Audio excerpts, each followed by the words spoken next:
आज हम लोग बात करेंगे इंटेलिजेंस के बारे में।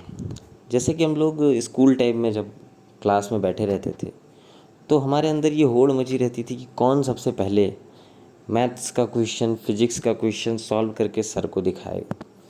इसमें हम लोग एक चीज़ सोचते थे, प्रतिद्वंदिता इंटेलिजेंस को बढ़ाती है। ये बात तो मैं पूरी तरह से मानता नहीं हूँ, लेकिन कहीं ना कहीं इनडायरेक्ट इसमें रिलेशन हो सकता है। तो जैसे कि जो सर द्वारा दिए गए सवाल को सबसे पहले सॉल्व करता था उसको हम लोग मतलब जानते ही हैं आप कि स्कूल लेवल पे इंसान का बौद्धिक विकास कितना होता है। तो उस समय जजमेंटल होना बहुत ही आसान होता है। हम लोग कह देते हैं, अरे भाई तुम तो बहुत इंटेलिजेंट हो, मैथ के सवाल 5 मिनट में सॉल्व कर देते हो।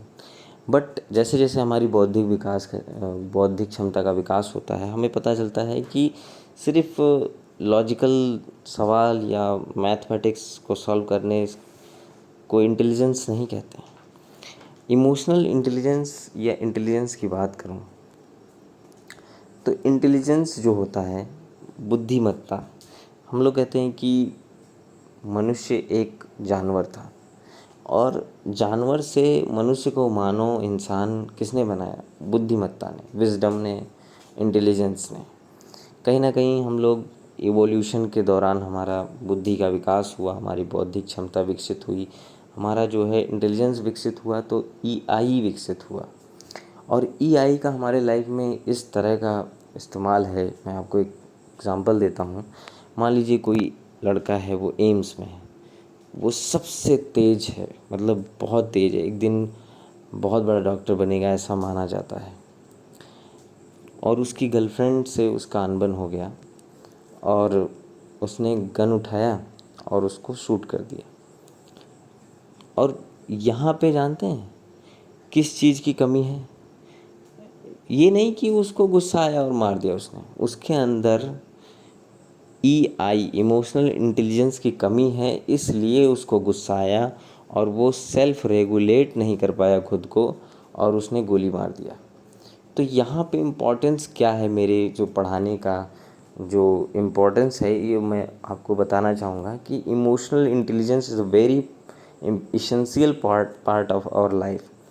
तो क्षमता, जैसे कि आप लोग स्क्रीन पे देख रहे हैं कि बुद्धिमत्ता क्या है, अर्थात क्षमता, कैपेसिटी। क्या, किस चीज़ का कैपेसिटी? किसी चीज़ को समझने की क्षमता, किसी चीज़ को तार्किक क्रिया करने की क्षमता, मतलब लॉजिकल ऑपरेशन या विश्लेषण, एनालिसिस आप कितना तेज़ी से कर सकते हो, ये इंटेलिजेंस होता है। किसी चीज़ को कॉन्सेप्चुलाइज करना, यानी बोधगम्यता या अवधारणा किसी चीज़ की अपने अंदर बैठाना, किसी चीज़ के अमूर्त करण की क्षमता, मतलब कोई भाई हम लोग जानते हैं कि पृथ्वी जितनी दिखती है उतनी ही पारलौकिक है। इहलौकिक और पारलौकिक दोनों हैं। तो पारलौकिक जो दुनिया है उसकी जो वर्णन करते हैं वो अमूर्त करण की क्षमता उनके अंदर गजब की होती है, इसलिए वो उनका बुद्धिमत्ता हो गया। प्रॉब्लम सॉल्विंग नेचर का होना चाहिए बुद्धिमत्ता का। ये बहुत ही इसेंशियल पार्ट है कि व्यक्ति जो है handle the situation with given resources. मतलब ये एक लाइन है जिसमें ये बताया गया है कि आपके पास जितनी रिसोर्सेज हैं उससे आप परिस्थितियों को हैंडल कर लें, तो इसको बुद्धिमत्ता कहते हैं। और प्रॉब्लम सॉल्विंग के तहत मैं बताऊं, कोडिंग होता है। आजकल आजकल आप डॉक्टर है, उसको नई नई बीमारियां मिलती हैं, तो कहीं ना कहीं वो उसकी इंटेलिजेंस पे डिपेंड करता है कि how fast he search the solution, मतलब वो कितनी जल्दी सॉल्यूशन को सर्च करेगा। जैसे कोविड में हमने देखा कि होड़ सी मच गई थी कि टीका कैसे बनेगा, कितनी जल्दी कौन बनाएगा। और जैसे कि आप लोग देख रहे हैं कि मानव इंटेलिजेंस, जानवर में भी इंटेलिजेंस होता है, जैसे कि डॉल्फिन और तोता और कुत्ते। और प्लांट्स में जैसे सूरजमुखी आप जानते होंगे, जिधर वो सूर्य रहता है उधर मुँह कर लेता है। और मैकेनिक्स में जो बुद्धिमत्ता है वो चैट जीपीटी फ़िलहाल चल रहा है, एआई वगैरह हो गया। और एलेक्सा वगैरह से, टेस्ला की कार वगैरह से निकल कर अब हम लोग यहाँ चैट जीपीटी पर आ चुके हैं। और इंटेलिजेंस जो होता है वो बड़ी सर्किल है और उसके अंतर्गत इमोशनल इंटेलिजेंस आता है। तो एक बड़ा कॉन्सेप्ट इंटेलिजेंस है और उसके बाद ये आता है। फिर उसके बाद हम बात करेंगे कि टू फैक्टर थ्योरी, मतलब कि जो फिलॉसफी है वो 1850 के आसपास आई। फिलॉसफी बहुत पहले का सब्जेक्ट नहीं है, बहुत जल्दी। जैसे कि इंसान जब जानवर था तब तो उसको शिकार और संग्रहण की भूमिका मिली थी। धीरे धीरे विकास हुआ, सभ्यता बनी, संस्कृति बनी, उसके अंतर्गत वाद विवाद होने लगे, उसके अंतर्गत ह्यूमन जो है कल्चर्ड हो गया, थोड़ा सभ्य हो गया। तो उसको समझ में आया कि हमें अपनी मस्तिष्क के बारे में भी जानना चाहिए, अपने अंतर और बाहर की दुनिया के बारे में, सोसाइटी के बारे में भी जानना चाहिए। तो इसलिए फिलॉसफी आया, जिसमें टू फैक्टर थ्योरी जो है चार्ल्स स्पेयरमैन द्वारा दी गई, जिसमें जी फैक्टर एस फैक्टर यानी जनरल फैक्टर स्पेसिफिक फैक्टर थे। और एक जो थ्योरी दी गई वो हार्वर्ड गार्डनर के द्वारा दी गई, जो 1980 में दी गई, वो ज़्यादा इम्पॉर्टेंट है। उसमें ये बताया गया कि the theory of multiple intelligence, मतलब कि बहु बुद्धिमत्ता का सिद्धांत, अर्थात व्यक्ति की जो बुद्धिमत्ता है वो 8 प्रकार की है। भाषाई बुद्धिमत्ता, जैसे कि मैंने आपको बताया कि जो मैथ सॉल्विंग और फिजिक्स सॉल्विंग वाला लड़का होता है उसको हम इंटेलिजेंट कहते हैं, तो वो गलत है। हमें किसी को एक तरफ से नहीं देखना चाहिए। मान लीजिए कि कोई लड़का है जो अच्छा लिखता है, नई नई बातें लिखता है, नई नई रचना लिखता है, नई नई कहानियाँ लिखता है, तो क्या उसके अंदर इंटेलिजेंस नहीं है? तो उसको हम कहते हैं भाषाई इंटेलिजेंस।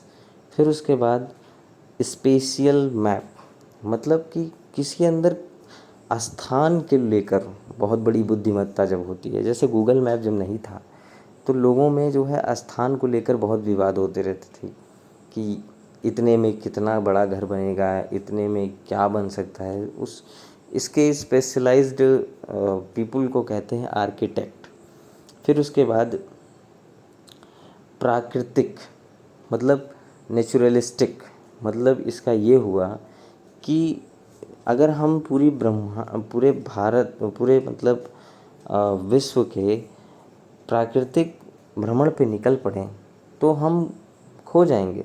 हमारा मैथ फिजिक्स केमिस्ट्री कुछ भी काम नहीं आएगा। हमें वहाँ पे प्राकृतिक इंटेलिजेंस की ज़रूरत है कि how to handle snacks, how to handle elephants, how to handle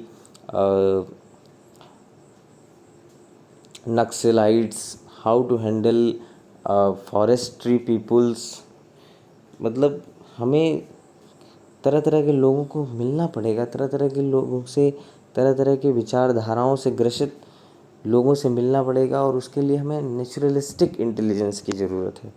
फिर संगीत के बारे में, संगीत भी एक अवधारणा है इसमें, और हमें नए नए धुन बनाने की जो प्रवृत्ति होगी उसको म्यूज़िक इंटेलिजेंस कहते हैं।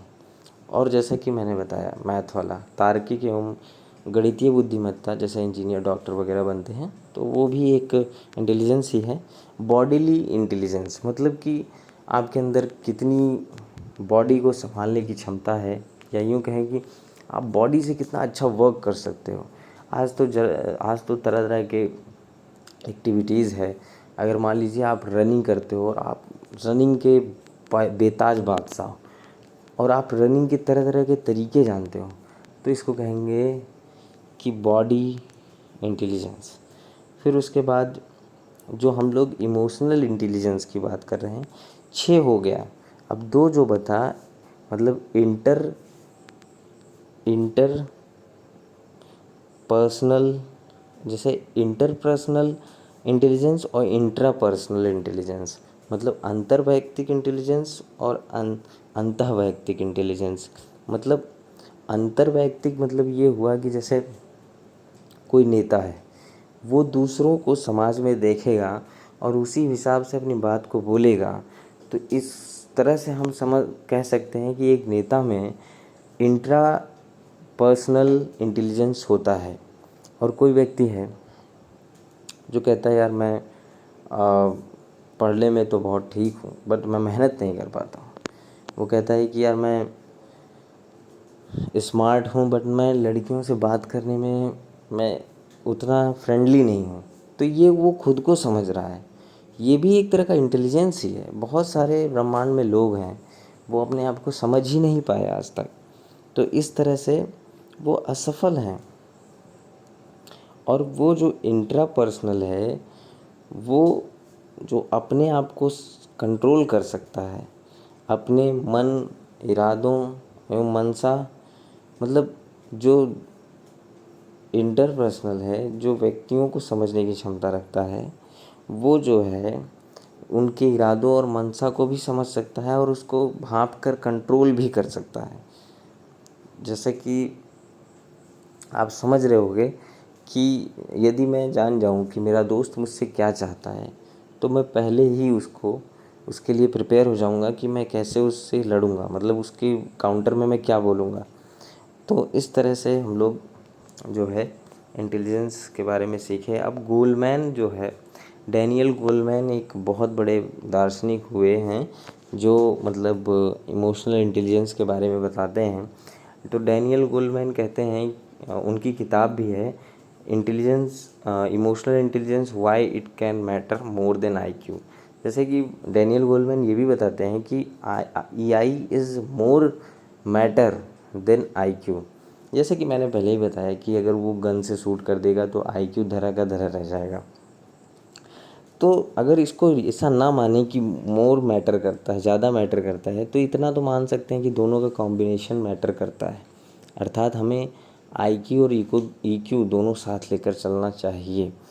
और जैसे कि हम लोग जानते हैं कि आईक्यू को मापा जा सकता है लेकिन ईक्यू या ईआई को नहीं मापा जा सकता है।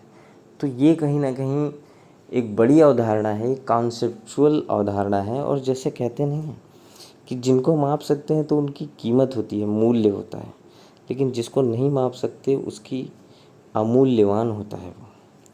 तो डैनियल गोलमैन का जो सिद्धांत है वो ये कहता है, सेल्फ से रिलेटेड इन्होंने 3 सिद्धांत दिए, सेल्फ अवेयरनेस, सेल्फ रेगुलेशन और सेल्फ मोटिवेशन। जिसमें ये कहते हैं कि अपनी मना स्थिति, अपनी भावना, अपनी इमोशन और अपने टेम्परामेंट को जानना, मतलब सेल्फ का कॉन्सेप्ट क्लियर होना ही सेल्फ अवेयरनेस है। अगर इंसान अपने आप को ही नहीं जान पाएगा तो वो कितना भी इंटेलिजेंट हो, कितना भी आगे निकल जाए, कहीं ना कहीं उसके अंदर कोई कमी रह जाएगी। क्योंकि इंसान खुद से ही शुरू होता है और खुद में ही ख़त्म होता है। तो इंसान जब खुद को ही नहीं जान पाएगा तो वो ये दावा नहीं कर सकता कि मैं दुनिया की सारी चीज़ें जानता हूँ। तो self awareness is very important part of life. और उसके बाद सेल्फ रेगुलेशन, मतलब खुद को रेगुलेट करना। जैसे कि मैंने बताया क्रोध वाला, जो एम्स वाला मैंने एग्जांपल दिया। इमोशंस क्या होता है, नेगेटिव इमोशंस को हमें कम करना चाहिए, रेगुलेट करना चाहिए। पॉजिटिव इमोशंस को हमें बाहर निकालना चाहिए ताकि हमारे संबंध जो हैं बने रहें। यानी इसी की तरह हम कह सकते हैं कि जो एटीट्यूड है, नेगेटिव एटीट्यूड, उनको हमें रेगुलेट करना चाहिए। ये हमारा इंटेलिजेंस का स्तर तय करता है कि हम कितने अपने नकारात्मक पक्षों को बाहर निकलने से रोक सकते हैं। तो इसके अंतर्गत हम देखते हैं कि नफ़रत, यदि सेल्फ रेगुलेशन में नफ़रत हम किसी से करते हैं, जैसे मान लीजिए कोई दोस्त है मेरा, उससे मैं नफ़रत करता हूँ और उससे मिलते ही मैंने उसको गाली देने लगा, और जबकि वो मुझे 5 मिनट के लिए मिला है, तो मुझे अपने आप को रेगुलेट करना चाहिए। मुझे पूछना चाहिए और क्या हाल है, और मतलब हाल चाल पूछ के अपने अपने रास्ते जाएं। हम क्यों अपने संबंधों को बिना किसी मतलब के छोटे से ईआई अर्थात इमोशनल इंटेलिजेंस की कमी के कारण हम अपने संबंधों को क्यों बिगाड़ें। तो इसके तहत हमें सेल्फ रेगुलेशन पे बहुत ध्यान देना चाहिए। सेल्फ मोटिवेशन की बात करें, निराशा के क्षणों में जो हमें अपने आप को बनाए रखने के लिए सेल्फ मोटिवेशन की बहुत ज़रूरत है। और ये जो है हमारे इंटेलिजेंस का एक बहुत इम्पॉर्टेंट पार्ट है। निरंतर ऑटो सजेस्टिव मोड में रहना चाहिए हमें खुद को सजेशंस देते रहना चाहिए। हमें खुद से बातें करनी चाहिए कि हम क्या गलत कर रहे हैं, क्या सही कर रहे हैं, हमें क्या करना चाहिए, क्या मेरी वीकनेस है, क्या मेरी स्ट्रेंथ है। परसिवरेंस भी होना चाहिए, मतलब थोड़ा जिद और दृढ़ता भी इंसान के लिए बहुत ज़रूरी होता है। एम्पैथी की बात करें, एम्पैथी मतलब होता है सहानुभूति। जैसे कि सिंपैथी और एम्पैथी में डिफरेंस यही है कि संज्ञानात्मक लेवल पे तो दोनों में इंसान समझ पा रहा है कि दूसरे व्यक्ति की मन स्थिति को सटीक रूप में समझना एम्पैथी है। मतलब सिंपैथी में वो सटीक रूप में अर्थात इमोशन के लेवल पे वो महसूस नहीं कर पा रहा है। कि जैसे मान लीजिए मैं एग्जांपल आपको दूं कि कोई किसी के पिता मर गए और मेरे पिता नहीं मरे, तो मैं जाऊंगा उसके यहाँ और थोड़ी देर में चुप रहूँगा। सिंपैथी तो मैं दूंगा, लेकिन मैं महसूस नहीं कर पा रहा हूँ कि पिता मरने का गम क्या होता है। और मान लीजिए कि एक और लड़का है, उसके पिता मर गए हैं और वो जो अभी अभी जिसके पिता मरे हैं वो उसके यहाँ जाता है, तो वो कहता है कि यार मैं महसूस कर सकता हूँ कि तुम्हें इस समय कैसा फील हो रहा है। तो एम्पैथी के लेवल पे, और एम्पैथी हमारा कब विकसित होगा, जब हमारे अंदर कॉग्निटिव लेवल पे नॉलेज होगा। हम तरह तरह की किताबें, तरह तरह के राइटर्स को पढ़ेंगे, तरह तरह की चीज़ें हम एक्सप्लोर करेंगे, तब हमारा जो है एम्पैथी जो है एक अच्छे लेवल पे आएगा। अब हम बात कर रहे हैं कि जो नज लिखा है इसमें ये क्या होता है। नज एक कॉन्सेप्ट बस ऐसे ही है कि सरकार जो है आपको किसी तरह इन्फ्लुएंस करे, मतलब बिहेवियरल इकोनॉमिक्स, मतलब उपभोक्ता व्यवहार मनोविज्ञान। मतलब सरकार जो है आपको कुछ इनाम रख दे टैक्स देने पे, तो आप टैक्स पे करोगे। आपको जो है कुछ प्रेरित करे ताकि उसकी रेवेन्यू बढ़े। तो इस तरह के कॉन्सेप्ट को नज कहते हैं। तो अभी इसमें जो है एक रह गया है सोशल स्किल, जो डैनियल गोलमैन का सिद्धांत था ईआई का, मतलब इमोशनल इंटेलिजेंस का। तो इसमें व्यवहार कौशल, मतलब जैसे हम कोई देखते हैं कि भाई पढ़ने में तो बहुत तेज़ है मगर व्यवहार में कमज़ोर है, मतलब उसका जो इमोशनल इंटेलिजेंस है वो सोशल स्किल पे स्तर पे कमज़ोर है। मतलब संवाद नहीं कर पाता है, व्यवहार नहीं कर पाता है, तो कहीं ना कहीं वो उसके अंदर सामाजिक बुद्धिमत्ता जो है वो कमज़ोर है।